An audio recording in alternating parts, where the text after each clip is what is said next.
Audio কথনে সবাইকে স্বাগতম। শুরু করেছিলাম সুনীল গঙ্গোপাধ্যায়ের লেখা উপন্যাস বেঁচে থাকার নেশা। উপন্যাসটি আমি ৩টি পর্বে ভাগ করে পড়ব। প্রথম পর্ব আগেই আপলোড করা হয়েছে। প্রথম পর্বের লিংক ডেসক্রিপশন বক্সে দিয়ে দিয়েছি। আজকে আমি পড়ব দ্বিতীয় পর্ব।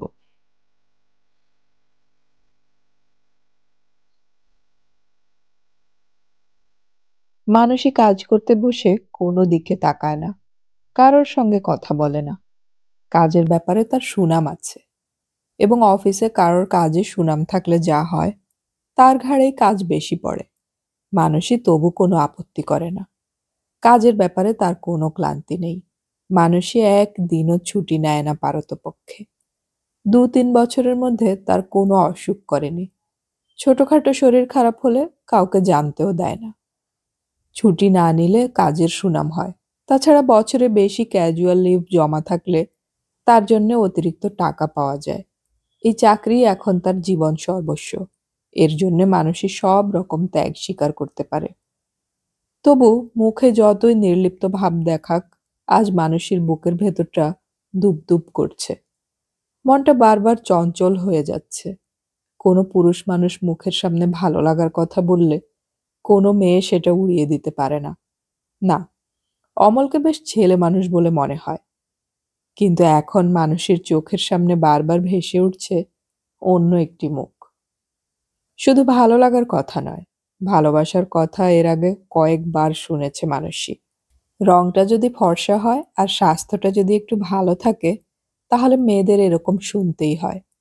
মানুষই কখনো বেশি দুর্বল হয়ে পড়ে নিজেকে ধরা দেয়নি। তবে যৌবনের প্রথম শুরুতে মানুষই নিজেই একজন পুরুষকে ভালো লাগার কথা বলেছিল। ভুল হয়েছিল সেরকম বলা। কিন্তু এখন সেই মানুষটার কথাই বেশি মনে পড়ছে মানুষের। কোনোদিন যা করে না, সেদিন অফিস থেকে আগে আগে ছুটি নিয়ে বেরিয়ে গেল মানুষই। মানুষই ৩টের সময় বড়বাবুর কাছে ছুটি চাইতে গেলে তিনি এমনই অবাক হয়ে গেলেন যে কি করবেন বুঝতেই পারলেন না। ব্যস্ত হয়ে বললেন, নিশ্চয়ই নিশ্চয়ই, আপনার শরীর খারাপ লাগছে? বাড়িতে কিছু হয়েছে? মানুষই স্পষ্টভাবে বলল, না, সেরকম কিছু নয়। বেরোতে গেলে অমলের টেবিলের সামনে দিয়েই আসতে হয়। বিস্মিত অমলের চোখের সামনে দিয়ে মুখ উঁচু করে হেঁটে বেরিয়ে গেল মানুষই। অফিসের বাইরে এসে হাওড়ার ট্রামের বদলে ভবানীপুরের দিকে বাসে উঠে পড়ল। ভবানীপুরের একটা বাড়িতে দোতলার ফ্ল্যাটের দরজার সামনে দাঁড়িয়ে মানুষের বুক কাঁপছে। অনেকদিন সে এরকম দুর্বল হয়ে পড়েনি। দরজার বেল বাজবার পর দরজা খুললেন এক মহিলা। মানসী ক্ষীণভাবে হেসে জিজ্ঞেস করল, বৌদি, হিরণময়দা আছেন? মহিলা বললেন, হ্যাঁ আছে, এসো, অনেকদিন তোমাকে দেখিনি। হিরণময় বসে একটা তানপুরা মেরামত করছিল।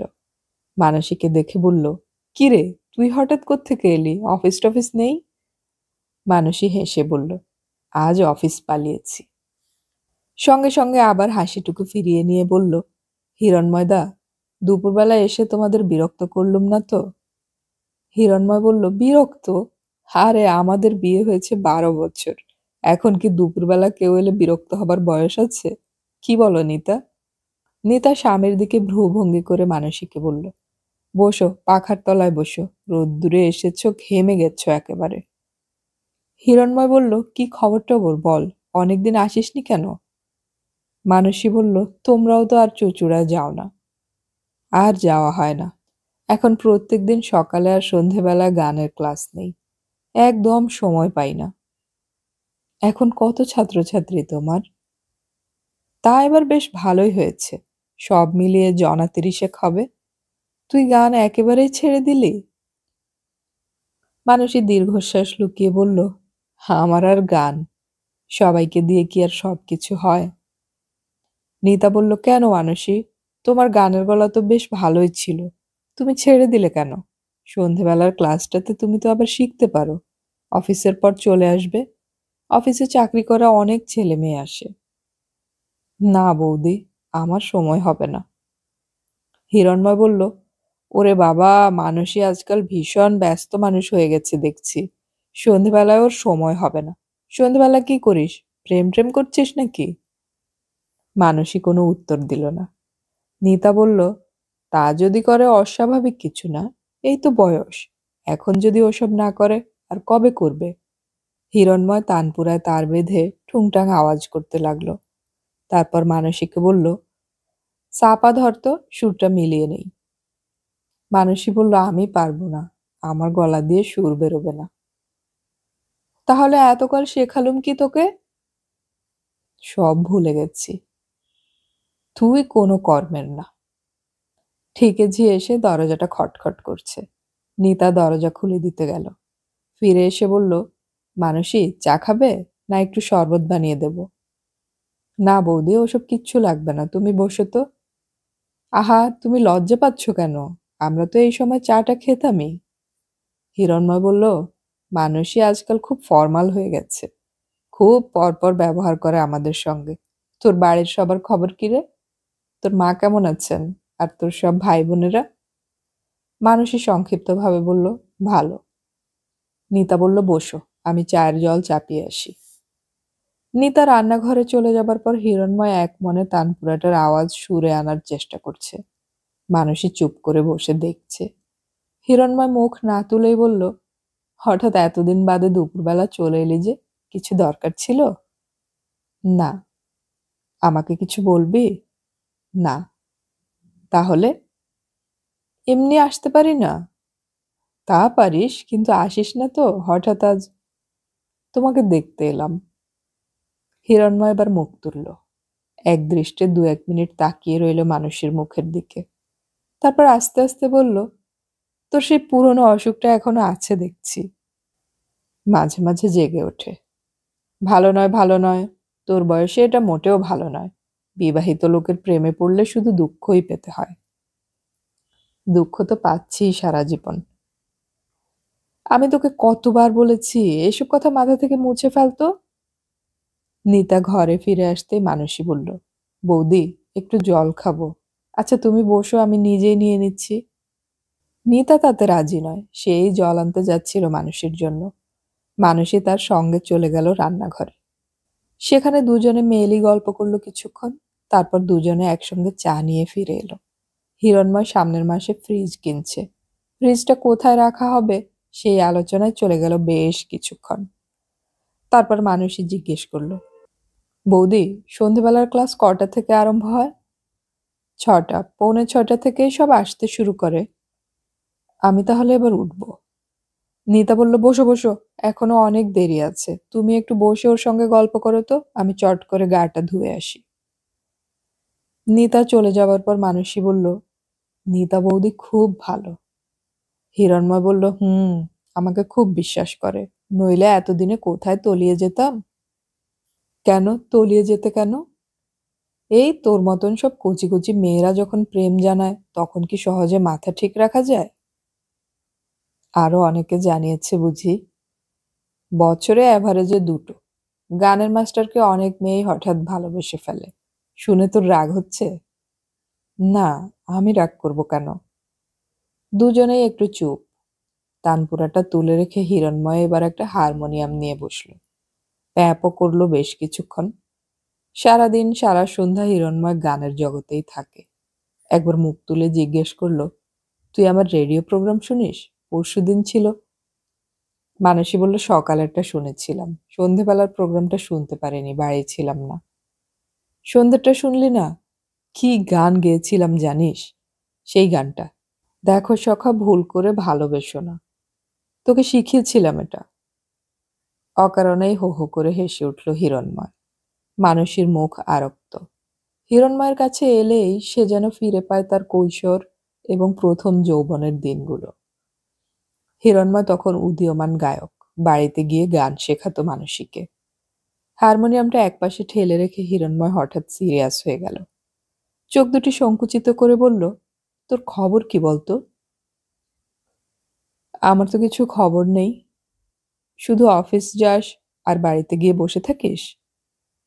তাছাড়া আর কি করব? বেশিরভাগ মানুষই এরকম ভাবে জীবন কাটায়। কিন্তু আমার কি মনে হয় জানিস, মানুষের জীবনে আরো কিছু একটা থাকা দরকার। আরো এমন একটা কিছু অবলম্বন থাকা উচিত যা দিয়ে মানুষ এই সাধারণ স্তর থেকে একটু উঁচুতে উঠতে পারে। সত্যিকারের আনন্দ তার থেকেই পাওয়া যায়। শুধু খেয়ে পরে বেঁচে থাকাটাই তো সব নয়। মানসী হিরণময়ের চোখে চোখ রেখে বলল, কিন্তু শুধু খেয়ে পরে বেঁচে থাকাটাই যদি প্রধান সমস্যা হয়ে দাঁড়ায়, আগে তো সেটাই দরকার। সেটা যত বড় সমস্যাই হোক, সেটাকে প্রধান বলে মনে করা উচিত নয়। দেখ, আমিও একসময় কম কষ্ট করিনি। তুই তো জানিস বিয়ে করার পর কি সাংঘাতিক কষ্ট করে সংসার চালিয়েছি। না খেয়ে খেয়ে আমার প্লুরিসি হয়ে গেল। তবু কি হার স্বীকার করেছি? আমি তো হার স্বীকার করছি না। তবে আজকাল মুখ চোখ এত শুকনো করে রাখিস কেন? তোদের সংসারের কথা আমি জানি। তোর বাবা মারা যাবার পর অসুবিধায় পড়েছিস, কিন্তু তুই ভাবছিস তোর জন্যই সংসারটা চলছে। খুব একটা আত্মত্যাগ করছিস বাড়ির সকলের জন্য। কিন্তু তুই যদি কোনো কারণে আজ মরে যাস, তাহলে কি তোদের সংসার চলবে না? চলবে ঠিকই, কিছুই ভেসে যাবে না। এখনকার চেয়ে খুব একটা ইতর বিশেষও হবে না। ঠিকই বলেছ, আমি মরে গেলেও কারোর কিছু আসবে যাবে না। ছেলে মানুষই অভিমান। হিরণময়দা, আমাকে বলে দাও তো আমার কি করা উচিত। নিজের জীবনটা নষ্ট করিস না। আমার সম্পর্কে এখনো তোর খুবই দুর্বলতা আছে। আমি তোমাকে ভুলতে পারি না। হিরণময় আবার হালকা হয়ে গেল। মুখে দুষ্টুমির হাসি এনে বলল, তাহলে আর কি করা যাবে? তুই মুসলমান হতে পারবি? তার মানে? এখন তো দুটো বিয়ে এমনিতে আর আমাকে করতে দেবে না, মুসলমান হয়ে যদি করা যায়। আমার মাঝে মাঝে মনে হয় একটা বউতে আমার ঠিক চলছে না, দুটো বউই দরকার। ওরকম বাজে কথা বলো না। নিতা বৌদি যাতে দুঃখ পাবে সেরকম কাজ কখনো তোমার করা উচিত নয়। তাহলে অল্টারনেটিভ কি? মনে হচ্ছে আমি তোমার গলগ্রহ হয়ে দাঁড়িয়েছি। হিরণময় উঠে কাছে এসে সস্নেহে মানুষের পিঠে একটা হাত রাখলো। গাঢ় গলায় বলল, না রে, আমি কখনো সেরকম ভাবি না। তোর জন্য আমার মায়া হয়। কিন্তু তুই তো এখন বাচ্চা মেয়ে নেই। এখন আর এরকম পাগলামি করিস না। তোর বয়সী কত ছেলে তোকে ভালোবাসতে পারলে ধন্য হয়ে যাবে। যদি কোনোদিন দেখি সেরকম কোনো একটা খাঁটি স্বভাবের ছেলেকে তুই ভালোবাসতে পেরেছিস, আমি তাহলে সত্যি খুশি হব। মানুষে নিজেকে সামলাতে পারল না, কেঁদে ফেললো হু হু করে। হিরণময় বলল, হেই, কি করছিস? কান্নাকাটি করার মতো কি হলো এর মধ্যে? এক্ষুনি নিতে আসবে, তোকে এই অবস্থায় দেখলে কি ভাববে? এই হিমানি, এই রোববার আমাদের পিকনিক মনে আছে তো? কালকের মধ্যে তোর চাঁদাটা দিয়ে দিবি, 5 টাকা চাঁদা। আমি তো যাব না। যাবি না? কেন? আমাদের ক্লাসের সবাই যাবে। না ভাই, আমি যাব না। কেন, তোর বাড়ি থেকে যেতে দেবে না? আমরা গিয়ে মাসিমাকে বলে আসব।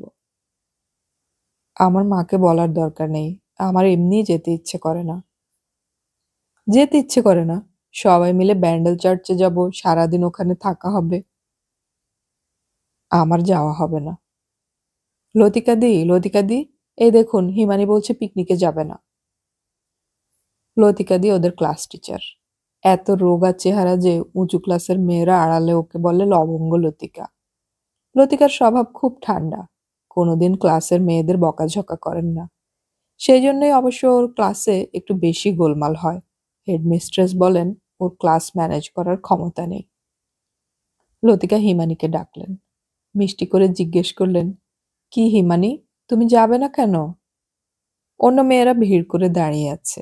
হিমানি মুখ নিচু করে বলল, আমার কোথাও যেতে ইচ্ছে করে না। ও মা, যেতে ইচ্ছে করে না আবার কি? আমরা সবাই মিলে যাব, নিজেরাই রান্নাবান্না করব, খুব মজা হবে। তোমার এসব ভালো লাগবে না? কোথাও যেতে আমার ভয় করে। লতিকা বললেন, এই আস্তে, তোমরা সবাই মিলে গোলমাল করো না।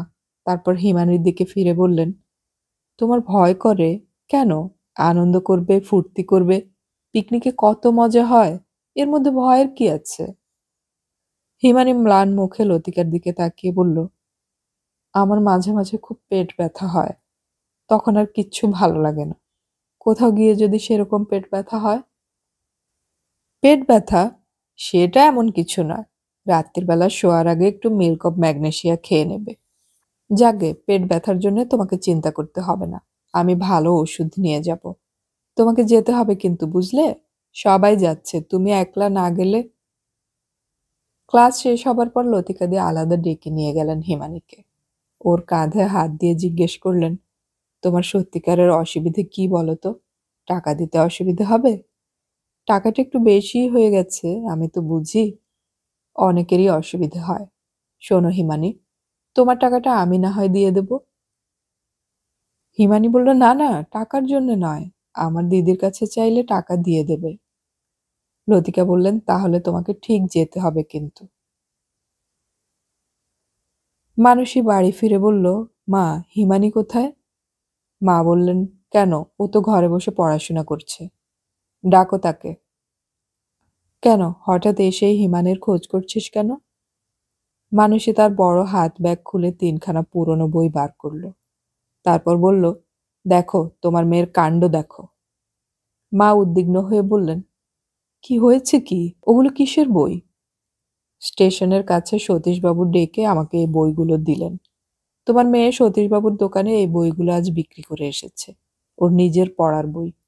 কত কষ্ট করে এইসব বই কিনে দিতে হয়।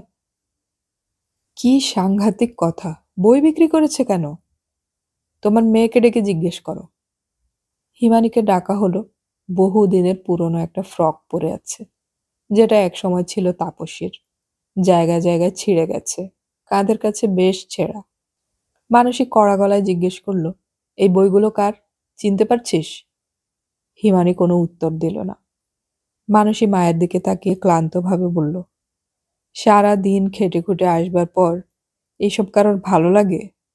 লোকজন ডেকে ডেকে এই ধরনের কথা বলে, তাহলে মান সম্মান কোথায় থাকে? সতীশবাবু বাবাকে চিনতেন। তারপর হিমানির দিকে তাকিয়ে আবার ধমক দিয়ে বলল, কিরে, উত্তর দিচ্ছিস না কেন? বইগুলো কার?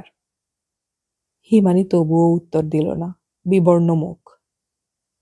তাপসী ঘরে ঢুকে জিজ্ঞেস করলো, কি কি হয়েছে? কেউ তাপসীর কথার উত্তর দিচ্ছিল না। মানুষের রীতিমতো চেঁচিয়ে জিজ্ঞেস করলো, বইগুলো কার? হিমানি কাঁপা কাঁপা গলায় উত্তর দিল, আমার। বিক্রি করেছিস কেন? ওগুলো আমার আর দরকার লাগে না। দরকার লাগে না? সবে 3 মাস হলো নতুন ক্লাস আরম্ভ হয়েছে, এর মধ্যে এই বইগুলো দরকার লাগে না? তাহলে এগুলো কেনা হয়েছিল কেন? ওগুলো আমার সব পড়া হয়ে গেছে, দরকারি জায়গাগুলো আমি লিখে নিয়েছি। পড়া হয়ে গেলেই বিক্রি করে দিতে হবে? আমাদের বাড়িতে কেউ কখনো বই বিক্রি করেছে? তাও স্টেশনের ধারে দোকানে গিয়ে? তুই নিজে গিয়ে বই বিক্রি করলি, তোর একটুও লজ্জা করলো না? হিমানি আবার চুপ। মা বললেন, ওর তো পড়াশোনায় মন ছিল, ও এরকম কাণ্ড করবে? তাপসী আস্তে আস্তে জিজ্ঞেস করলো, কি হয়েছে রে খুকি, বইগুলি বিক্রি করেছিস কেন? হিমানি তবুও কোনো উত্তর দেয় না। মানসী আবার বলল, কি করেছিস টাকা দিয়ে? এ কথারও কোনো উত্তর পাওয়া গেল না। কি করেছিস টাকা দিয়ে, বল শিগগির।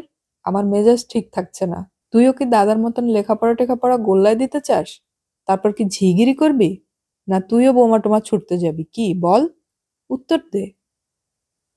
হিমানি হঠাৎ কান্না মেশানো তেজের সঙ্গে বলে উঠল, আমি আর কোনোদিন স্কুলে যাব না, পড়াশোনাই করব না, কিচ্ছু করব না, আমি কোথাও যাব না। মানুষই আর মেজাজ ঠিক রাখতে পারল না। চট করে উঠে এসে হিমানির গালে বেশ জোরে একটা চড় লাগালো। বলে উঠল, বড় তোর বার বেড়েছে না? কেউ কিছু বলে না বলে?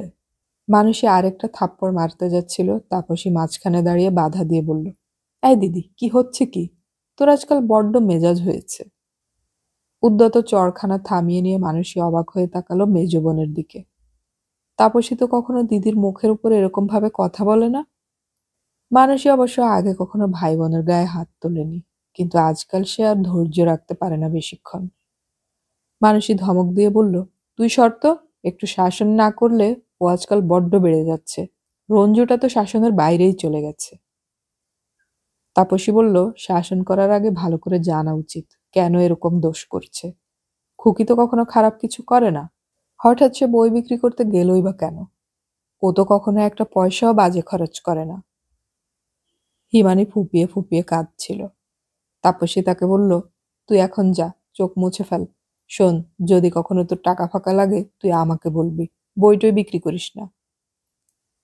মানসী অবাক হয়ে জিজ্ঞেস করলো, তুই কোথায় টাকা পাবি? তাপসী বলল, সে আমি যেখানেই পাই, সে কথা তোকে ভাবতে হবে না। মানুষে আস্তে আস্তে বলল, আমাকে সব ভাবনা থেকে নিষ্কৃতি দে না তোরা, তাহলে আমি বেঁচে যাই। ছোট বোনকে চড় মেরে মন খারাপ হয়েছিল মানুষের। না খেয়ে দিয়ে শুয়েছিল বিছানায়। বাইরের শাড়িও ছাড়েনি। কান ও নাকের ডগা জ্বালা করছে। কিছু ভালো লাগছে না। ইচ্ছে করছে এখনই বাড়ি থেকে চলে যেতে। কিন্তু কোথায় যাবে? দু চোখ যেখানে যায়। মানুষের দু চোখ এখন ঘরের ছাদ দেখছে। বাইরে অন্ধকার। হিরণময়দা বলেছিলেন শুধু খেয়ে পরে বেঁচে থাকাটাই সব নয়। এসব ছাড়িয়ে মানুষের আরো উঁচুতে ওঠার চেষ্টা করা উচিত। কিন্তু শুধু বেঁচে থাকাটাই এমন শক্ত এখন, অন্য যে কিছুই আর মনেই পড়ে না। সেই জন্যই কি এত রাগ হয় মাঝে মাঝে? মা শিয়রের কাছে এসে বললেন, চল, খাবি না? ধরা গলা। মা একটু আগেও কাঁদছিলেন। এইসব কান্নাকাটি আর ভালো লাগে না মানুষের। সব সময় তো একটা কিছু লেগেই আছে।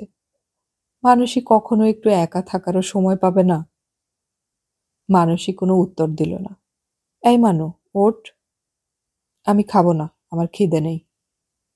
শুধু শুধু কেন নিজের শরীরটা নষ্ট করবি? যা ইচ্ছে করে একটুখানি মুখে দিবি, চল। থাক, আমার শরীর নিয়ে তোমাকে আর চিন্তা করতে হবে না। তোরা সবাই আমাকে দোষ দিস, আমি কি করব বলতো? কথা বাড়াতে ইচ্ছে করছে না মানুষের। টপ করে উঠে পড়ে বলল, ঠিক আছে, খাবার দাও, আমি খাচ্ছি। রাত্রে এ বাড়িতে বরাবর রুটি খাওয়া হয়। মানুষই রুটি খেতে একদম ভালোবাসে না। মা সে কথা জানেন। ছেলে মেয়েদের কার কোন খাবারটা পছন্দ অপছন্দ মায়ের তা মুখস্থ। কিন্তু দুবেলা ভাত রাঁধলে চালানো যায় না। রেশনের চাল অধিকাংশ সপ্তাহেই অখাদ্য। বাইরে বাজারে অঢেল চাল পাওয়া যায়। কিন্তু মানুষই যখন রুটি খেতে পারে না, শুধু তার জন্যই ভাত হোক। মানুষই রাজি হয়নি। অন্যদের থেকে আলাদা কিছু ব্যবস্থা সে নিজের জন্য কখনো করতে রাজি নয়। তবু মানুষের কথা না শুনে মা দু একদিন রাতে তার জন্য আলাদা ভাত রেঁধেছিলেন। মানুষের রাগের বশে তা স্পর্শই করেনি।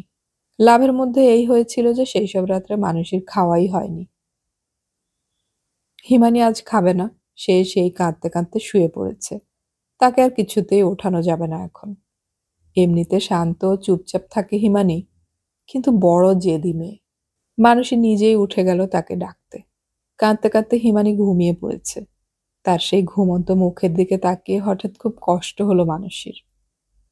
এই বাড়ির সবচেয়ে কনিষ্ঠ সন্তান। একসময় কত আদরের ছিল। বাবা ওকে কি ভালোই বাসতেন। সে আজ তার দিদির কাছে মার খেয়েছে। মানুষই কোনোদিন ভাই বোনের গায়ে হাত তোলে না। যেমন রাগ চড়ে গেল। মানুষই নরম গলায় ডাকলো, হিমানি ওঠ। লক্ষ্মী মেয়ে, আর কোনোদিন মারবো না, ওঠ। হিমানি চোখ মেলে তাকালো। ঘুমের মধ্যেও তার চোখে অভিমান লেগে আছে। কিশোরী জীবনের তীব্র অভিমান। মানুষই সেটা বুঝতে পারল। হিমানের হাত ধরে জোর করে টেনে তুলে বলল, লক্ষ্মী সোনা, ওঠ। তোর দিদিটা বড্ড খারাপ হয়ে গেছে না রে? হিমানি দিদির বুকে মাথা রাখল, যেন সে আবার খুব বাচ্চা হয়ে গেছে। ফিস ফিস করে বলল, না দিদি, তুমি খুব ভালো। আমি তোমার উপর রাগ করিনি, সত্যি বলছি, রাগ করিনি। ডালের মধ্যে রুটি ডুবিয়ে নাড়াচাড়া করতে করতে মানুষই জিজ্ঞেস করলো, রঞ্জু আজও আসেনি? তাড়াতাড়ি রঞ্জুর দোষ চাপা দেওয়ার জন্য মা বলে উঠলেন, হ্যাঁ, এসেছিল দুপুরবেলা। মানুষই বলল, রাত্রিরে উনি কোথায় থাকবেন? বলল তো ওর কি বিশেষ কাজ আছে। 16 বছরের ছেলের এমন কি বিশেষ কাজ থাকে যে রাত্রিরে তাকে বাড়ির বাইরে থাকতে হবে? আর তুমিও সেটা প্রশ্রয় দিচ্ছ? কি বিশেষ কাজ শুনি? তা তো বলে না। এরকম ভাবে কতদিন চলবে? মা বিমর্ষভাবে বললেন, তাহলে আমি কি করব? বাড়িতে ঢুকতে দেব না? দরজা বন্ধ করে রাখবো? মা, তুমি কি করছো তুমি বুঝতে পারছো না। তুমি ছেলেটা সর্বনাশ করছো। আমি কি করব বলতো? দিন চারেক ধরেই রঞ্জু বাড়িতে থাকছে না রাত্রে। মাঝে মাঝে নাকি দুপুরবেলা 2-1 ঘন্টার জন্য বাড়ি ফেরে। তখন মানুষের সঙ্গে দেখা হয় না। কোনো বোনের সঙ্গেই দেখা হয় না। তখন সে চান করে মাছের ঝোল ভাত খেয়ে মাকে ধন্য করে দেয়। মা পাশে বসে যত্ন করে খাওয়াতে খাওয়াতে গুনগুন করে অনেক অভিযোগ শোনান। সেসবে সে কর্ণপাত করে না। আবার বেরিয়ে যাবার সময় মায়ের কাছ থেকে 2-4টা টাকা চেয়ে নিয়ে যায়। সংসার খরচ থেকে বাঁচিয়ে অতি কষ্টে ২-৫ টাকা সরিয়ে রাখেন মা আপদ বিপদের জন্যে। বুকের পাঁজরার মতো সেই টাকা দিয়ে দিতে হয় ছেলেকে। হাজার হোক একমাত্র ছেলে, তার সম্পর্কে কোনো যুক্তি খাটবে না। মা আবার জিজ্ঞেস করলেন, আমি কি করব বলতে পারিস? কারোর কোনো কথা তো শুনবে না। কিন্তু কখনো যদি সে বাড়ি ফেরে, তাহলে তাকে ঢুকতে না দিয়ে কি দরজা বন্ধ করে দেব? কোনো মা তা পারে? মানসী বলল, কাল সকালে আমি দীপকদার কাছে যাব। গিয়ে সোজাসুজি কৈফিয়ত চাইব। উনি ভেবেছেন কি, একটা বাচ্চা ছেলেকে এরকম ভাবে নষ্ট করছেন, আর সেই সঙ্গে আমাদেরও দগ্ধে দগ্ধে মারছেন। তাপসী এতক্ষণ বাদে কথা বলল। থালায় দাগ কাটতে কাটতে বলল, দীপকদা ওকে নষ্ট করছেন এ কথা তুই বলতে পারিস না দিদি। দীপকদা বরং ওকে নষ্ট হওয়া থেকে বাঁচিয়েছেন। এই বুঝি বাঁচানোর নমুনা? দিনের পর দিন বাড়ি ফেরে না এইটুকুন ছেলে। আগেই বা কি ছিল? আগেও কারো কথা শুনতো? ছেলেবেলা থেকে আদর দিয়ে রঞ্জুর মাথা খাওয়া হয়েছে। নিম্ন মধ্যবিত্ত পরিবারে মেয়েদের চেয়ে ছেলেদের দাম অনেক বেশি। এ বাড়িতে ৩ মেয়ে আর ও একমাত্র ছেলে। তাইতেই হয়ে গেল আলালের ঘরের দুলাল। পড়াশোনায় কোনোদিন মন ছিল না। ক্লাস 8-এ পরপর ২ বছর ফেল করার পর পড়াশোনা ছেড়েই দিল বলতে গেলে। স্কুল যাবার নাম করে বাড়ি থেকে বেরিয়ে গিয়ে আড্ডা মারত বখাটে ছেলেদের সঙ্গে। নোংরা খিস্তি খেউড় আর সিগারেট টানতে শিখল। ১৪ বছর বয়সে প্রথম সিগারেট খাওয়ার জন্য ধরা পড়ায় একদিন খুব বকুনি দেয়া হয়েছিল। তাইতে ছেলে রাগ করে বাড়ি থেকে চলে গেল। তারপর থানা পুলিশ করা হলো তার জন্যে। ৩ দিন পরে আপনিই ফিরে এলো। তখন থেকেই রঞ্জু একেবারে বেপরোয়া। কারোর কথা শুনত না। মাঝে মাঝে ছিঁচকে চুরির অভিযোগও আসতো তার নামে। ক্রমশ সে রেলের ওয়াগন ব্রেকারদের দলে ভিড়ে গিয়েছিল। তাপসী বলল, আগেও একেবারে গোল্লায় যাচ্ছিল, তবু তো দীপকদা ওকে খানিকটা ফেরাতে পেরেছেন। ওকে দিয়ে দেশের কাজ করাচ্ছেন। মানসী বলল, দেশের কাজ? বললেই আমি শুনবো? রঞ্জু করবে দেশের কাজ। পড়াশোনা করেনি, দেশের ইতিহাস ভূগোল কিচ্ছু জানে না, সে করবে দেশের কাজ। যে সে অমনি দেশের কাজ করলেই হলো? যে ছেলের নিজের মায়ের দুঃখ বোঝে না, সে বুঝবে সারা দেশের মানুষের দুঃখ। তাপসী বলল, কিন্তু দীপকদা তো মানুষ খারাপ নন। ওর একটা আইডিয়ালিজম আছে। ছেলেবেলা থেকেই তো দেখছি, কখনো কোনো কিছু খারাপ কাজ বা খারাপ কথা ওকে বলতে শুনিনি। দীপকদার আইডিয়ালিজম থাকতেই পারে, কিন্তু এইসব বাচ্চা বাচ্চা ছেলেদের কেন খেপাচ্ছেন তা আমি বুঝতে পারি না। ওদের লেখাপড়া ছাড়িয়ে স্কুল কলেজে আগুন লাগিয়ে শেষ পর্যন্ত কি হবে ওদের? ওরা আর মানুষের মতো মানুষ হয়ে দাঁড়াতে পারবে কোনোদিন? অন্তত কি করতে চান ওদের নিয়ে সেটাও তো আমাদের বুঝিয়ে বলতে পারতেন। মায়ের কাছ থেকে ছেলে কেড়ে নিয়ে দেশের কাজ হয়? তা জানি না, কিন্তু দীপকদার কথা শোনে তো ওরা। সেদিন রঞ্জুকে দেখলুম ভাঙা পা নিয়ে দীপকদার পেছন পেছন যাচ্ছে। এখন আর বখাটে ছেলেদের সঙ্গে মেশে না। ম্যাজিশিয়ানরা মানুষ ভোলাতে পারে, তা বলে সেটা মহৎ কিছু না। খাওয়া ছেড়ে হিমানি হঠাৎ উঠে পড়ল। কেউ কিছু জিজ্ঞেস করবার আগেই ছুটে গেল বাথরুমে। হড়হড় করে বমি করে ফেলল। মা তাড়াতাড়ি এসে জিজ্ঞেস করলেন, কি হলো? বমি করছিস কেন? খাবারে চুল পড়েছিল? সারা মুখটা কুঁচকে গেছে হিমানির। কোনো রকমে নিজেকে সামলে নিয়ে বলল, না কিছু না, এমনি হঠাৎ। হিমানির সে পেট ব্যথাটা আবার জেগেছে। অসহ্য পেট ব্যথা, কিন্তু সে কথা সে কারুকেই বলবে না। তার মরে যাওয়াই ভালো। সে মরলে কারোর কোনো ক্ষতি নেই, বরং বাড়ির লোককে তার সম্পর্কে আর দুশ্চিন্তা করতে হবে না। একটা দুশ্চিন্তা কমবে। যতজন অভিনয়ে অংশগ্রহণ করবে তার দ্বিগুণ লোক ভিড় করে আছে ঘরটার মধ্যে। টেবিলগুলো একপাশে সরিয়ে খালি করে দেয়া হয়েছে মাঝখানের জায়গাটা। চেয়ারগুলো দেয়ালে ঘেঁষে সাজানো। একটি চেয়ার একটু আলাদা করা, সেখানে বসেছেন স্বপন চৌধুরী। তিনি এই নাটকের পরিচালক। নানান অফিস ক্লাবের নাটক পরিচালনা করায় তার উপজীবিকা। স্থায়ীভাবে তিনি একটি প্রফেশনাল স্টেজের প্রম্পটার। প্রম্পটার হিসেবে তার নাম অবশ্য স্বপন চৌধুরী নয়, পিন্টু চৌধুরী। কিন্তু পরিচালক হতে গেলে একটা মনোরম নাম না হলে মানায় না। চেহারা ও নামে এত তফাৎ খুব কম দেখা যায়। অসম্ভব লম্বা ও চোয়াড়ে চেহারা। লম্বা বলেই বেশি রোগা দেখায়। মনে হয় শরীরে হাড় ও চামড়া ছাড়া এক ছিটে মাংস নেই। বিশেষত তার গালের হাড়গুলো স্পষ্ট দেখা যায়। অথচ তার চেহারাটা রুগ্নও বলা যায় না। দেখলে বরং মনে হতে পারে পিন্টু ওরফে স্বপন চৌধুরীর কোনোদিন অসুখ করে না। তার এই চেহারা আগামী 25-30 বছরের মধ্যেও বদলাবে না। মানুষের চরিত্র ও ব্যক্তিত্ব পরিবেশ অনুযায়ী কতখানি আলাদা হয়ে যেতে পারে তা স্বপন চৌধুরীকে দেখলেই বোঝা যায়। যখন তার নাম পিন্টু চৌধুরী, মিনার্ভা বা বিশ্বরূপার প্রম্পটার, তখন তাকে কেউ পাত্তাই দেয় না। কথায় কথায় লোকের ধমক খেতে হয়। কেউ তাকে ডাকে পিন্টে, কেউ ডাকে লম্বু। গলার আওয়াজটা ফ্যাঁস ফ্যাঁসে বলে স্টেজে কোনো দিন পার্ট করার চান্স পেলেন না, কিন্তু প্রম্পটার হিসেবে বেশ উপযোগী। সার্কাসের ক্লাউনকে যেমন সব খেলায় বেশ ভালোভাবে জানতে হয়, তবু সে ক্লাউনই থাকে, তেমনি প্রম্পটার পিন্টু চৌধুরী সমস্ত ভূমিকায় প্রতিটি ছোটখাটো অভিব্যক্তি দেখাতে পারলেও শেষ পর্যন্ত একজন নগণ্য প্রম্পটার। কিন্তু যখন তিনি স্বপন চৌধুরী অফিস ক্লাবের শৌখিন থিয়েটারের পরিচালক, তখন তার আলাদা গাম্ভীর্য। এখানে সবাই তাকে খাতির করে।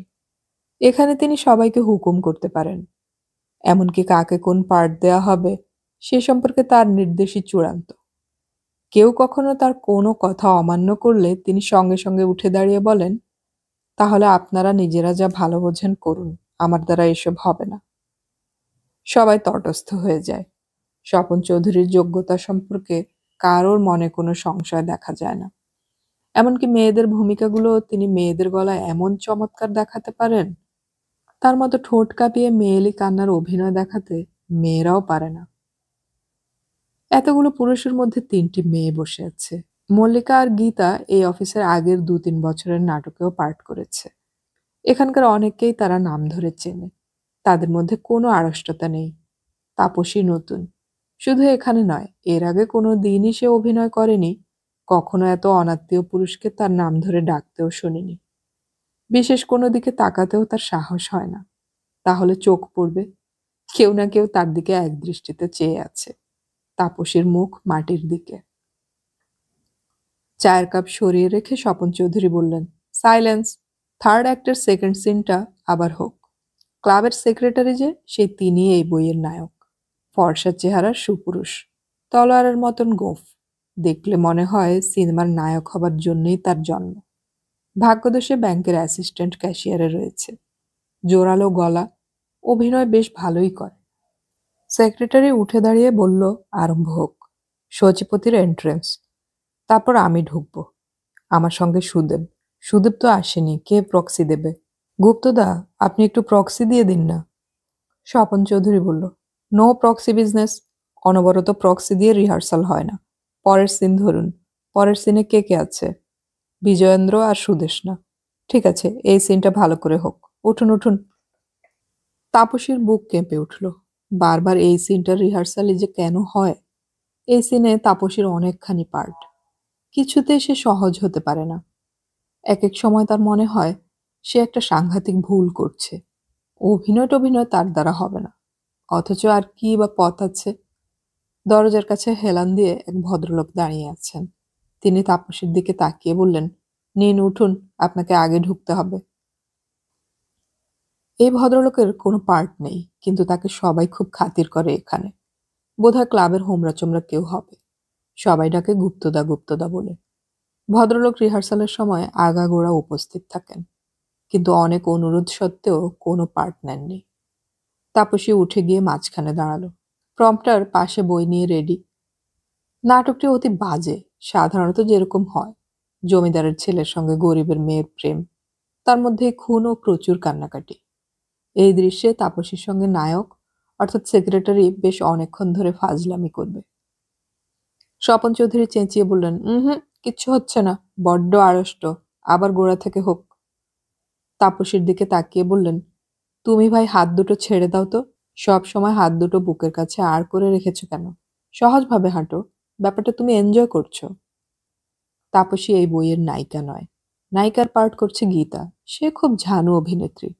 তাপসী একজন অত্যন্ত ধনী শিল্পপতির মেয়ে, যার সঙ্গে নায়কের বিয়ে দেবার খুব চক্রান্ত চলছে। জমিদারের আদর্শবাদী ছেলেকে ভুলিয়ে ভালিয়ে বিয়ে করার ভার তাপসীর ওপর। স্বপন চৌধুরী নিজে উঠে এলেন এবার। তাপসীকে দেখিয়ে দিচ্ছেন, কাল্পনিক শাড়ির আঁচল আঙুলে পাকাতে পাকাতে মুখে নারীসুলভ মোহময়ীর ভঙ্গি করে বললেন, তোমার জন্য আমার মন কেমন করে তুমি বুঝি একটুও বুঝতে পারো না? আমার মুখের দিকে তাকাও, কিছু দেখতে পাচ্ছ? অপূর্ব কায়দায় এটুকু দেখিয়ে সরে এসে স্বপন চৌধুরী তাপসীকে বললেন, বুঝলে তো ভাই, ঠিক এমনি করে মুখের দিকে তাকাও। এইটুকু যখন বলবে তখন খানিকটা অভিমান করে, খানিকটা চেনালি মানে ইয়ে, একটু ইয়ে আর কি। নাও করো তো ভাই, একটু ফিলিংস দিয়ে। মেয়েদের ভাই বলে সম্বোধন করাটা স্বপন চৌধুরীর মুদ্রাদোষ। কাউকে তিনি আপনি বলেও কথা বলেন না। তাপসী পার্টটা বলে গেল। নায়ক যে উত্তর দিতে যাচ্ছে, স্বপন চৌধুরী বলল, আবার হলো না। প্রথম থেকে শুরু হলো। খানিক দূর এগিয়েছে, পরিচালক ফের বললেন, হচ্ছে না, একদম হচ্ছে না, কাঠের পুতুলের মতন। রিহার্সাল শেষ হলো ৮টার সময়। তবুও কারোর চলে যাবার তেমন তাড়া নেই। দু চারজন যাদের ট্রেন ধরবার তাড়া আছে তারা দৌড়াচ্ছে। তাপসীকেও ট্রেন ধরতে হবে, কিন্তু সে এক্ষুনি যেতে পারছে না। প্রত্যেকদিন রিহার্সাল দেবার পর বাড়ি ফেরার জন্য ওদের ট্যাক্সি ভাড়া দিয়ে দেবার প্রথা আছে। তাপসী অবশ্য ট্রামেই যায়, কিন্তু টাকাটা ছাড়তে পারে না। মল্লিকা আর গীতা কলকাতাতেই থাকে। ওরা এই অফিসের কারোর না কারোর সঙ্গে একসঙ্গে যায়। স্বপন চৌধুরী ক্লাবের সেক্রেটারি আর গুপ্তদা নামের সেই ভদ্রলোক নিজেদের মধ্যে কি যেন আলোচনা করছিলেন। স্বপন চৌধুরী হাতছানি দিয়ে তাপসীকে ডেকে বললেন, এই যে ভাই শোনো। গীতা, মল্লিকা আর তাপসী একসঙ্গে বসেছিল। গীতার মুখটা আলগা। ফিসফিস করে সে প্রায়ই অসম্ভব সব খারাপ কথা উচ্চারণ করে। ক্লাবের সেক্রেটারি এবং নাটকের নায়কের সে আড়ালে নাম দিয়েছে কার্তিক। প্রায়ই সে বলে, নবকার্তিকের ঘাড়টা কিরকম নরম তুলতুলে না, দেখলেই ঘাড় মটকাতে ইচ্ছে করে। তাপসী উঠে দাঁড়াতেই গীতা বলল, দেখো ভাই, আমার নবকার্তিকের দিকে হাত বাড়িও না। মল্লিকা বলল, আগে মেয়ের কত তাড়া ছিল বাড়ি ফেরার, আজকাল আর সেসব মনেই পড়ে না। রাত্রিরে যদি বাড়ি না ফেরো, তাহলে আমার ঘরে এসে থাকতে পারো। তাপসী ওদের কথার কোনো উত্তর দিল না, এগিয়ে গেল। স্বপন চৌধুরী থিয়েটারি কায়দায় পুরো ১ মিনিট তাকিয়ে রইলেন তাপসীর দিকে নিঃশব্দে।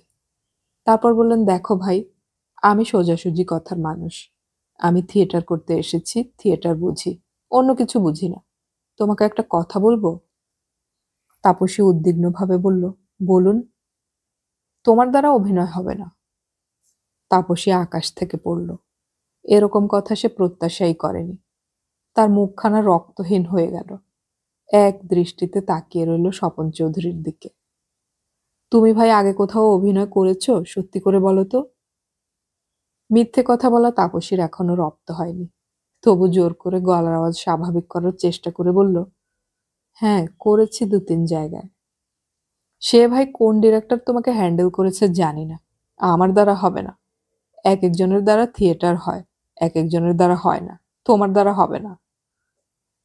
আমি যদি আরো ভালো করে চেষ্টা করি? চেষ্টা তো কম করছো না, কিন্তু অ্যাক্টিং তোমার ধাতুতে নেই। তাপসীর বুকের মধ্যে দুপদুপ করছে। এরা তাকে ছাড়িয়ে দেবে? এরা তাকে ৫০ টাকা অগ্রিম দিয়েছিল, সেটা তো ফেরত দিতে হবে। ৭-৮ টাকা খরচ হয়ে গেছে যে। সেক্রেটারি বলল, দেখুন মিস সেনগুপ্ত, আপনাকে আমাদের এমনিতে তো পছন্দ হয়েছিল। আপনার চেহারা আর বয়সও বেশ মানিয়ে গেছে, কিন্তু আপনি আড়ষ্টতা কাটাতে পারছেন না। স্বপনদা বলছেন আপনার পার্টে একদম ফিলিংস আসছে না। আমাদের তো আর বেশি দিন দেরিও নেই। স্বপন চৌধুরী বললেন, আসছে না মানে কি? একেবারে কাঠের পুতুল। ওকে হিরোর হাত চেপে ধরতে হবে, একটুখানি চেনালি মানে ইয়ে করতে হবে। কিন্তু ওর ভাব দেখলে মনে হয় কোনোদিন কোনো ছেলের হাতটা ধরেনি। এসব মেয়েকে দিয়ে কি অভিনয় হয়? পরিচালক থুতনিতে আঙ্গুল দিয়ে বললেন, এখন তাহলে আবার কাকে ঠিক করা যায়? আর মোটে ৩টে রিহার্সাল, এর মধ্যে কোনো নতুন মেয়েকে এনে পার্ট মুখস্থ করানো? গুপ্তদা নামের ভদ্রলোক এতক্ষণ চুপ করেছিলেন। এবারে বললেন, না না ঠিক আছে, ইনিই পারবেন। স্বপনবাবু, আপনি এই লাইনে এতদিন আছেন, একটা মেয়েকে তৈরি করে নিতে পারবেন না? তাহলে আর আপনি কিসের পরিচালক? এ অফিসের যারা পার্ট করেছে সবাই কি অ্যাক্টর? স্বপন চৌধুরী একটু নরম হয়ে গিয়ে বললেন, হ্যাঁ তৈরি করা যাবে না কেন, সবাইকেই তৈরি করা যায়, যদি কোঅপারেশন থাকে, যদি টাইম পাওয়া যায়। কোঅপারেশন পাবেন না কেন? ইনি আর একটু মন দিয়ে করলেই। কি মিস সেন, পারবেন না? তাপসী সঙ্গে সঙ্গে বলল, হ্যাঁ, আমি পরের দিন থেকে খুব মন দিয়ে করব। স্বপন চৌধুরী বলল, ঠিক আছে, চেষ্টা করে দেখা যাক।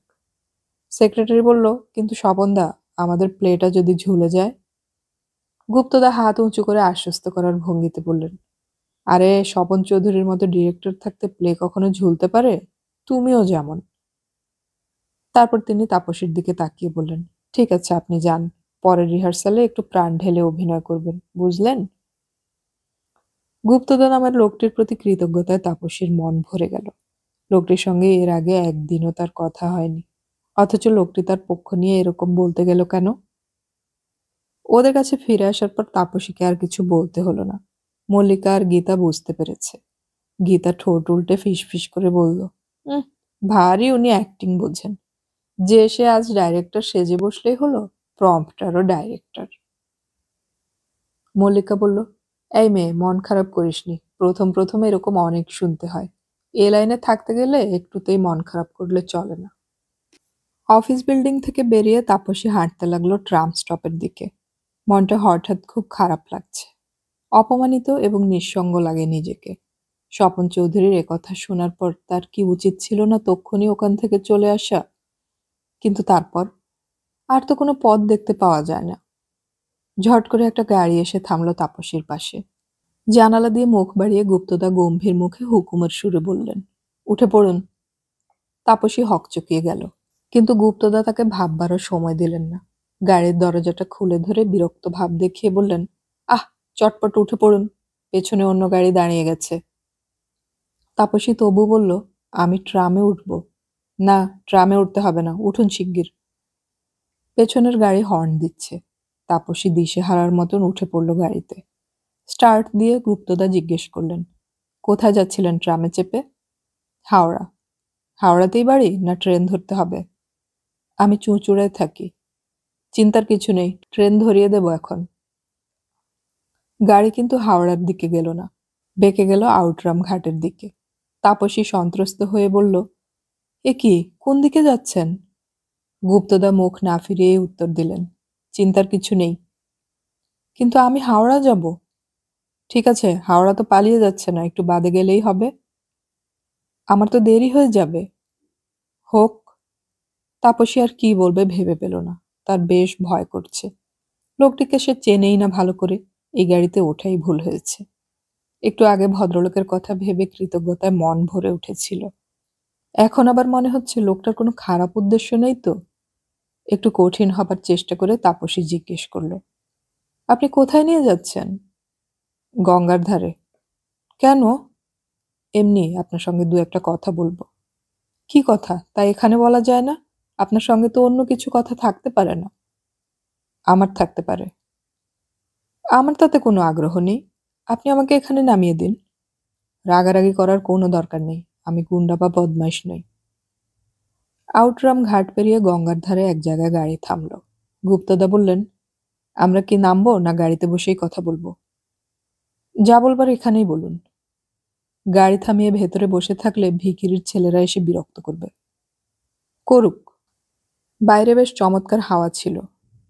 আপনি কেন আমায় দেরি করিয়ে দিলেন বলুন তো? আচ্ছা, ঠিক আছে।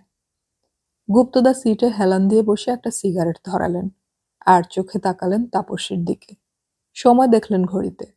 তারপর বললেন, আপনি করে বলতে হবে না তুমি বলবো?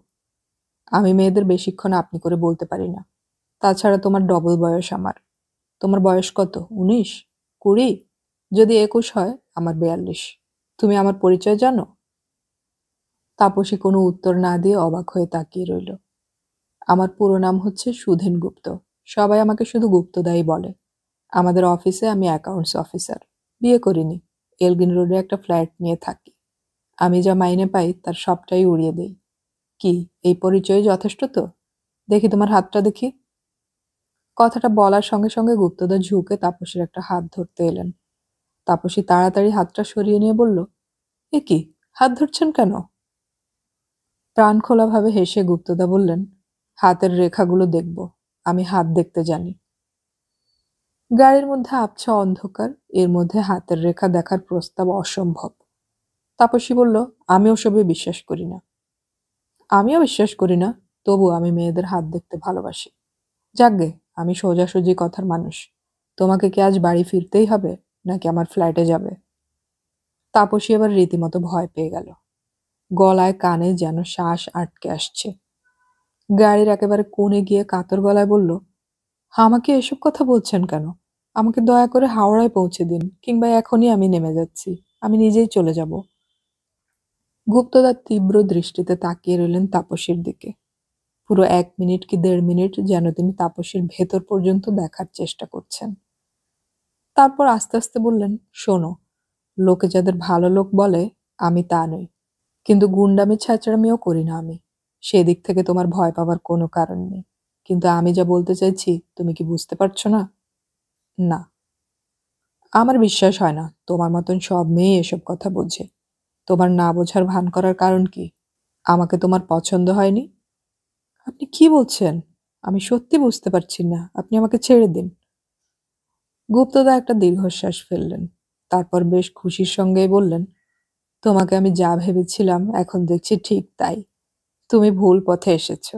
তুমি থিয়েটার করতে এসেছো কেন? তাপসী কি উত্তর দেবে ভেবে পেল না। একটু ইতস্তত করে বলল, অনেকেই তো করে। কিন্তু তুমি তো অভিনয় জানো না। শিখে নেব আস্তে আস্তে। না, শিখো না, শেখবার দরকার নেই। কোনো মেয়ে অভিনয় করতে জানে না, এইটাই একটা দুর্লভ ব্যাপার। সেই জন্যই তোমাকে আমার পছন্দ হয়েছে। তোমাদের সঙ্গে যে আর একজন আছে, গীতা, ও বড্ড বেশি অভিনয় জানে। ও বিছানায় শুয়েও অভিনয় করে। যাকে, ওই গীতা তো কয়েকবার গেছে আমার ফ্ল্যাটে। তুমি যাবে না কেন? আপনি দয়া করে আমাকে ছেড়ে দিন। তাহলে আমার আগের প্রশ্নটার উত্তর দাও। তুমি অভিনয় লাইনে এসেছো কেন? স্বপন চৌধুরী পরিষ্কার বলল তোমার দ্বারা অভিনয় হবে না। রীতিমতন অপমান করলো তোমাকে।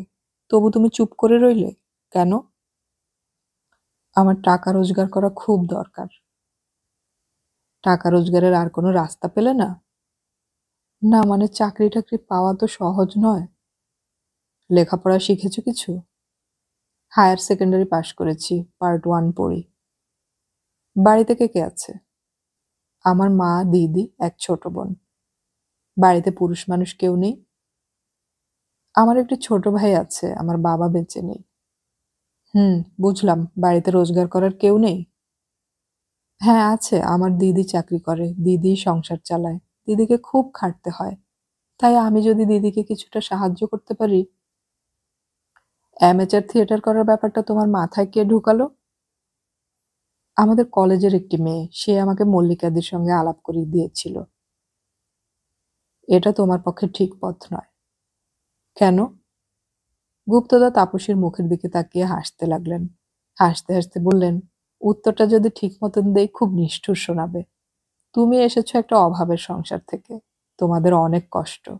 আমার পক্ষে কি এখন নিষ্ঠুর কথা বলা উচিত? কিন্তু আমি ভাবছি তোমার বয়সী একটি মেয়ে যদি সত্যিকারের অভাবে পড়ে টাকা রোজগার করতে চায়, তাহলে তার পক্ষে কি কি পথ খোলা আছে। যাকে বলে ভদ্র উপায়, তার তো একটাও নেই দেখছি। চাকরি বাকরি জোটানো একেবারে ইম্পসিবল বলা যায়। ধূপ ধুনো ফেরি করতে পারবে রাস্তায় রাস্তায়? তুমি পারবে? না। বিহারের গ্রাম থেকে আসা হিন্দুস্তানি বুড়িরা বাইরে থেকে কলকাতা চাল পাচার করে দিব্যি রোজগার করে। তুমি তা পারবে? পারবে না। কোনো আশ্রম টাশ্রমের চাঁদা তোলার নাম করে নকল বিল বই নিয়ে লোক ঠকাতে পারবে? তাও পারবে না। কারণ তোমার অভিনয় করার ক্ষমতা নেই। একটাই রাস্তা তোমার কাছে খোলা আছে। তোমার বয়স কম, চেহারাটা মন্দ নয়। তুমি নিজেই একটা কমোডিটি। এই কমোডিটি কেনার জন্য খদ্দের কলকাতায় অনেক আছে। তাপসী অনুনয় করে বলল, আপনি আমাকে একটু সাহায্য করুন। আপনাদের তো অনেক জায়গায় চেনাশোনা আছে। আমার দিদিকে কি পরিশ্রম করতে হয় আপনি জানেন না। দিদির টাকায় আমার পড়াশোনা চালাতে হবে। ভাবলেই আমার লজ্জা করে। আমি নিজে কিছু একটা না করলে আপনি যদি আমাকে একটা যে কোনো চাকরি। সিগারেটের শেষ টুকরোটা জানালার বাইরে ছুঁড়ে দিয়ে গুপ্ততা উদাসীনভাবে বললেন, আমাকে যদি কোনো মহৎ লোকটোক ভেবে থাকো খুব ভুল করেছ। লোকের উপকার করার অভ্যাস আমার নেই। তাছাড়া তোমার জন্য কী বা করতে পারি আমি? আমাদের অফিসে তোমার চাকরি পাবার কোনো চান্স নেই। নিয়মকানুনের খুব কড়াকড়ি। অন্যান্য চেনাশোনা লোকদের কাছেও তোমার চাকরির জন্য উমেদারি করতে পারি না। কারণ তারা জিজ্ঞেস করে, তোমার সঙ্গে আমার কি সম্পর্ক? তখন কি বলবো? তাপসী মুখ নিচু করে বলল, বলবেন একটি দুস্থ মেয়েকে সাহায্য করছেন। মানুষ কি মানুষের জন্য এটুকু করে না? দেশে তো তোমার মতো দুস্থ মেয়ে কম নেই। শুধু মেয়েই বা কেন, হাজার হাজার লক্ষ লক্ষ দুস্থ ছেলে চাকরির জন্য হন্যে হয়ে ঘুরছে। তার মধ্যে থেকে শুধু তোমার জন্য আলাদা করে চেষ্টা করার কোনো কারণ আছে কি আমার পক্ষে? উত্তর না দিয়ে তাপসী চুপ করে রইল। এই লোকটির কথাবার্তার ধরন সে কিছুই বুঝতে পারছে না। কোনো মানুষই অন্যের দুঃখ বোঝে না। কেউ কি বুঝবে কতটা অসহায় অবস্থায় বেপরোয়া হয়ে বাড়ির কাউকে না বলে থিয়েটার করে টাকা রোজগারের জন্য তাকে চেষ্টা করতে হচ্ছে? গুপ্তদা বললেন, আমি সারা জীবন বিয়ে করব না। একেবারে ডিসাইড করে ফেলেছি। আগে আমি আমার দাদার সংসারে ছিলাম। তখন দেখেছি বিবাহিত জীবনটা কি ঝামেলার ব্যাপার। ছেলে মেয়েদের লেখাপড়া শেখাবার ঝঞ্ঝাট, অনেক দায়িত্ব, তার উপর বউয়ের সঙ্গে নিয়মিত ঝগড়া। ওসব আমার দ্বারা সম্ভব নয়। যারা পারে তারা পারে। সুতরাং আমি তোমাকে বিয়ে করেও কোনো সাহায্য করতে পারছি না। নইলে তোমার পক্ষে পট করে কারোর প্রেমে টেমে পড়ে বিয়ে করে ফেলতে পারলে বেঁচে যাওয়ার একটা রাস্তা ছিল। আমি বিয়ে করলে হয়তো একা বাঁচতাম, কিন্তু তাতে আমাদের সংসারের কি সাহায্য হতো? আমার দিদি এই জন্যই তো কোনো ছেলের সঙ্গে কথাও বলে না। দিদি আমার চেয়ে অনেক বেশি সুন্দরী। দিদি যদি কাউকে বিয়ে করে চলে যেত, তাহলে আমাদের অবস্থা কি হতো? তা অবশ্য ঠিক। বিয়ে করার পর শ্বশুরবাড়ির সংসারের বোঝা টানতে কে চাইবে? যারা মেয়েদের সঙ্গে প্রেম প্রেম করার জন্য ঘুরঘুর করে, তারাও তোমার সংসারের অবস্থায় শুনলে বিয়ের নামটিও উচ্চারণ করবে না। তোমার এক ভাই আছে, সে কি করে? তাপসীর চোখে তার ছোট ভাই রঞ্জুর চেহারাটা একবার ভেসে উঠল। তার বয়স 16 বছর, কিন্তু প্রায় সে রাত্রে বাড়ি ফেরে না। পড়াশোনা প্রায় ছেড়েই দিয়েছে। তাকে নিয়ে সব সময় একটা বিপদের আশঙ্কা। তাপসী আমতা করে বলল, সে স্কুলে পড়ে, গতবার স্কুল ফাইনাল পরীক্ষা দিয়েছিল, পাশ করতে পারেনি। অর্থাৎ তার কাছ থেকে সাহায্য পাবার কোনো আশা নেই এখন। বরং তার জন্যই টাকা খরচ করতে হয় তোমাদের। দেখো, সারা মাসে আমি আমার ফুর্তির জন্য যা টাকা খরচ করি, এই ধরো 100-5 টাকা, তার অর্ধেকও যদি তোমাকে দেই, তোমাদের অনেক উপকার হয়। কিন্তু এমনি এমনি সেটা আমি তোমাকে দেবো কেন বলো? কেউ দেয়? তাপসী বলল, আপনি দিলেই বা আমি নেব কেন? ঠিক, সেটা ভিক্ষে নেওয়ার মতো হয়ে যায়। ভদ্র ভাষায় যাকে বলে দান। 1 আনা 2 আনা দিলে সবাই ভিক্ষে বলে, আর 100-200 টাকা দিলে সেটাই হয়ে যায় দান, তাই না? খেতে পাও বা না পাও, সম্মানটি ঠিক রাখা চাই। ভিক্ষে কিংবা দান নেওয়া চলে না। আমিও দাতাকর্ণ নই। সুতরাং বিনিময়ে তোমার কাছ থেকে যদি কিছু পাই, তাহলে আমি তোমাকে এই টাকাটা দিতে পারি। যেমন ধরো, আমি শিগগিরই দীঘা যাচ্ছি বেড়াতে। দিন 3 থাকবো। তুমি যদি আমার সঙ্গে যাও, ভালো হোটেলে থাকবে, সব খরচ টরচ আমার। তাছাড়াও তুমি 250 টাকা পাবে। রাজি? তাপসী শান্ত অথচ দৃঢ় গলায় বলল, সেরকম ভাবে যদি আমাকে টাকা উপার্জন করতে হয়, তাহলে তার আগেই আমি আত্মহত্যা করব। গুপ্তদা উৎফুল্লভাবে বললেন, ঠিক বলেছ, আত্মহত্যা। এই আর একটা পথ খোলা আছে তোমার। সেটা তুমি তোমার নিজের ইনিশিয়েটিভেই অনায়াসে করতে পারো। বিয়ে কিংবা আত্মহত্যা, এই দুটো পথই তোমার পক্ষে সহজ। অনেকদিন মেয়েদের আত্মহত্যা করার খবর শুনিনি। আমার অবশ্য ধারণা, নকল সম্মান কিংবা সতীত্ব বাঁচানোর জন্য আত্মহত্যা করার কোনো মানে হয় না। নিছক বোকামি। বেঁচে থাকাটাই সবচেয়ে বড় কথা। কি বেঁচে থাকাটাই সবচেয়ে বড় কথা নয়? আমি এসব কথার মানে জানি না। তুমি অসতী হলে লোকে তোমায় বড়জোর নিন্দে করবে, কিন্তু তুমি না খেয়ে থাকলে কেউ তোমাকে খেতে দেবে না। এমনকি সতীত্ব রক্ষার জন্য তুমি যদি আত্মহত্যা করো, এই সমাজ তোমার মূর্তি গড়িয়ে পুজোও করবে না। তখনও সবাই বলবে, নিশ্চয়ই তোমার কোনো গন্ডগোল ছিল। আমি এখন হাওড়া স্টেশনে যেতে পারি কি? নিশ্চয়ই পারো। চলো, আমি তোমাকে পৌঁছে দিয়ে আসছি। আমাকে এখানেই ছেড়ে দিলে আমি বাসে করে চলে যেতে পারবো। না না, আমি তোমাকে পৌঁছে দেব বলেছি। গাড়ি আবার স্টার্ট দিলেন গুপ্তদা, ফেরালেন হাওড়ার দিকে। একটুক্ষণ দুজনেই চুপচাপ। ব্রিজের কাছাকাছি এসে গুপ্তদা বললেন, তাপসী, তুমি মেয়েটা সত্যিই খুব ভালো। তোমার জন্য আমার দুঃখ হচ্ছে। একটা ডিসেন্ট জীবন তোমার প্রাপ্য ছিল। কলেজে পড়ছো, এখন আনন্দ করার সময়। পড়াশোনাও করবে, তারপর পছন্দ মতন কাউকে বিয়ে করবে। অনেক মেয়েই তো জীবনে এসব পায়। অথচ তোমাকে পড়াশোনা ছেড়ে অ্যামেচার থিয়েটার করে পয়সা রোজগার করতে আসতে হয়েছে। এত খেটে খুঁটে ৮০-৯০ টাকা পাবে। আমাদের দেশটা হতচ্ছাড়া। বিশ্রী এই সমাজ ব্যবস্থায় তোমাদের মতন মেয়েদের সাহায্য করার কেউ নেই। আমিও তোমাকে কিভাবে সাহায্য করতে পারি জানি না। আপনাকে আমার জন্য কষ্ট করে আর ভাবতে হবে না। তুমি আমার উপর রাগ করছো? কিন্তু রাগ করা তোমার উচিত নয়। আমি সোজাসুজি খোলাখুলি কথা বলি। এ লাইনে যখন এসেছো, দেখবে অনেক ছেলে তোমার পেছনে ছোক ছোক করবে। অনেকে তোমাকে মিথ্যে প্রেমের কথা বলে ভোলাতে চাইবে। অনেকে জ্বালাবে। আমার কাছ থেকে সেসব কিছু পাবে না। আমি তোমাকে আর কখনো বিরক্ত করব না। তবে আমার স্ট্যান্ডিং অফার দেয়া রইল। আমার সঙ্গে যদি কখনো দীঘায় যেতে রাজি থাকো, ২৫০ টাকা রোজগার করতে পারবে। তোমার বেড়ানোও হবে। কথাটা শুনতেই আমার ঘেন্না করছে। ঠিক আছে, আর কখনো বলবো না। আমার দিদি যদি জানতে পারে যে আমি একজন অচেনা লোকের সঙ্গে গাড়ি করে ঘুরছি। ও, তোমার দিদিকে খুব ভয় পাও? কি নাম তোমার দিদির? আমার দিদির নাম মানসী। গুপ্তদা হাওড়া স্টেশনের কাছে গাড়ি থামিয়ে নামিয়ে দিলেন তাপসীকে। একটুক্ষণ তাকিয়ে রইলেন ওর দিকে।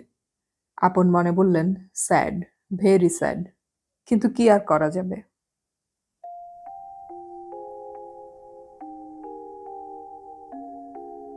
এতক্ষণ আমি পড়ে শোনালাম সুনীল গঙ্গোপাধ্যায়ের লেখা উপন্যাস বেঁচে থাকার নেশা এর ২য় পর্ব। উপন্যাসটির শেষ পর্ব আমরা খুব শীঘ্রই আপলোড করব। শোনার আমন্ত্রণ রইল। অডিও কথনে আমাদের গল্প পাঠ ভালো লাগলে চ্যানেলটি সাবস্ক্রাইব করে রাখুন এবং বন্ধুদেরকে শেয়ার করুন। আমাদের গল্প পাঠ আপনাদের কেমন লাগছে তা কমেন্টে অবশ্যই জানাবেন। কোনো গল্প পাঠের অনুরোধ থাকলে সেটাও কমেন্টে জানাতে পারেন। গল্প পড়ি, গল্প শুনি, বাংলা গল্প ছড়িয়ে পড়ুক সবখানে।